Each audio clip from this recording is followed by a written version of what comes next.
Você acredita que na época do carnaval é a época em que as pessoas mais exageram? Eu acredito que sim. Todo mundo acho que extravasa, né, as energias.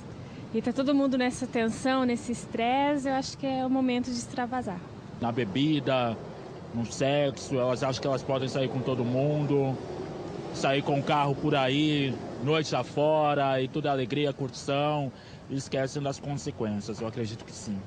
Com certeza, mais acidente por causa da bebida, né? Olá, começa agora o programa Transição. É muito bom estarmos na sua companhia. O carnaval está chegando e com ele o uso da imagem da mulher, os excessos, tanto de drogas, bebidas alcoólicas, alguns comportamentos. Por que será que isso acontece? Existe alguma forma sadia de brincar o carnaval? Como se proteger das energias negativas do carnaval?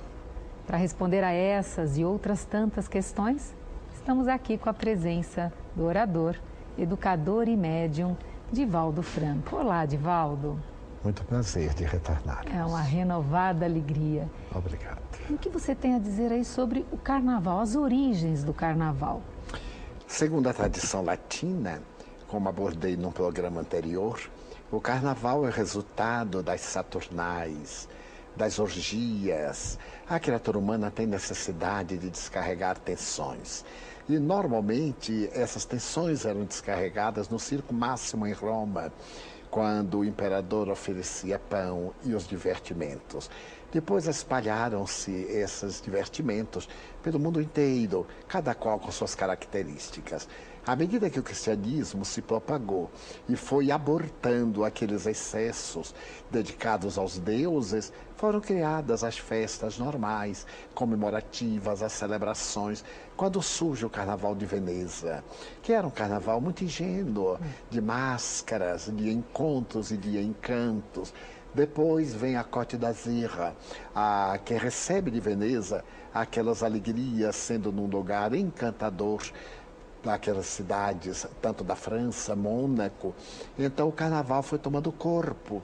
Quando os portugueses receberam o carnaval, eles realizavam uma forma de entrudo, que era colocar dejetos em tubos e atirar nas pessoas que passavam na rua. Era algo grotesco. Com a vinda dos escravos da África, trouxeram eles, os nossos irmãos, seus batuques, suas festas, e foi havendo uma fusão. Fusão essa que tinha um caráter até certo modo edificante. Eu recordo-me dos grandes desfiles dos cursos, em que rainhas e princesas lançavam beijos à multidão, e dos blocos carnavalescos, dos cordões, dos clubes, das festas de ambientes fechados. Logo depois vieram os concursos de fantasias, em que se podiam exibir a riqueza da imaginação e da arte, tanto masculina como feminina. E logo depois, na Bahia, surgiram os trios elétricos. Eles, embora arrastem multidões, foram responsáveis por uma certa degeneração do sentido do carnaval. O carnaval deixou de ser um momento de danças, de bailes, para ser um momento de saltar, de gritar. Hoje, quando em Salvador mais de 20 trios elétricos saem pela orla oceânica, quase 20 quilômetros, arrastando 1,5 milhão de pessoas saltando pelas ruas, numa promiscuidade terrível, a cidade passa a ter odores pútridos em toda parte. 1 milhão de indivíduos ali sem ter outros recursos sanitários para poderem continuar no deboche. O carnaval passa a ser uma das festas bárbaras, que nos faz retroceder ao primitivismo, mas a um primitivismo caracterizado também pela insânia, pela malícia e, sobretudo, pelos propósitos infelizes de indivíduos psicopatas que se vão utilizar desses dias para dar vazão às suas paixões inferiores.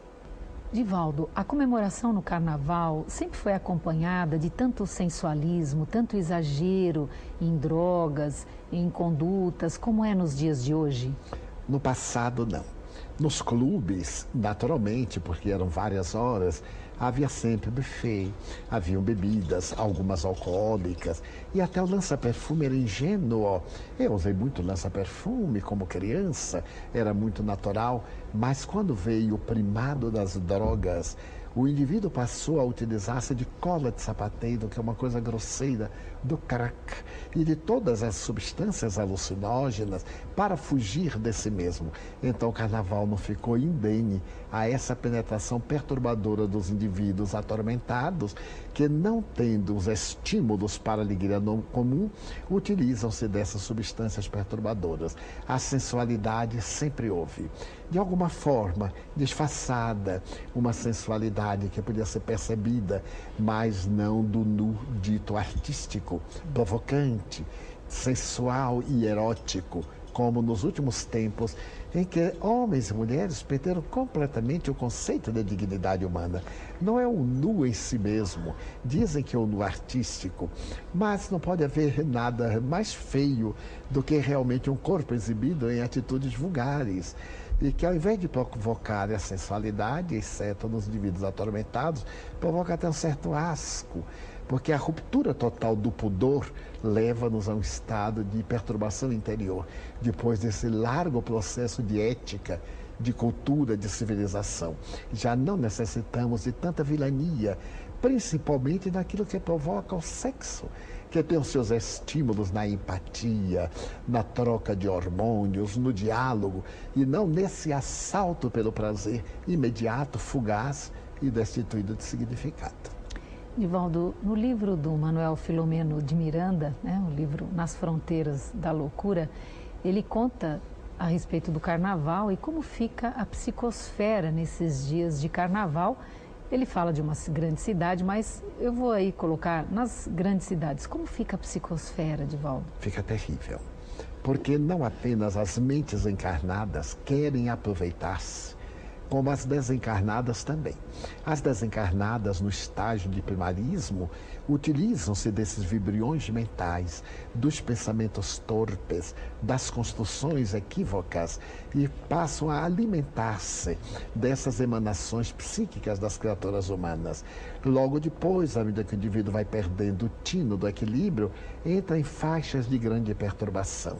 E esses espíritos praticamente apossam-se no estado de subjugação dessas vítimas espontâneas e passam a viver entre os dois mundos. Daí, não raro, muitos dos gozadores sempre estão frustrados, porque foram instrumentos de outros gozadores que deles se utilizaram. E é curiosa essa perturbação, porque leva verdadeiras multidões, logo depois, ao desfalecimento, às consequências perturbadoras, à análise dos efeitos negativos e ao aborto, porque se aproveita dos dias do carnaval para os encontros furtivos e às vezes públicos, no meio da rua, sambando, aproveitam-se para manter a comunhão sexual de resultados desastrosos. Então, Divaldo, diante desse quadro, como fazer para se proteger nesses dias de carnaval? Naturalmente que nós necessitamos de acompanhar os desfiles, são tão bonitos, os carros alegóricos, as pessoas realmente alegres, isso faz parte da vida. Quem dera que nós pudéssemos também brincar em nossas casas, num clube, dar expansão aos nossos sentimentos dentro de um comedimento.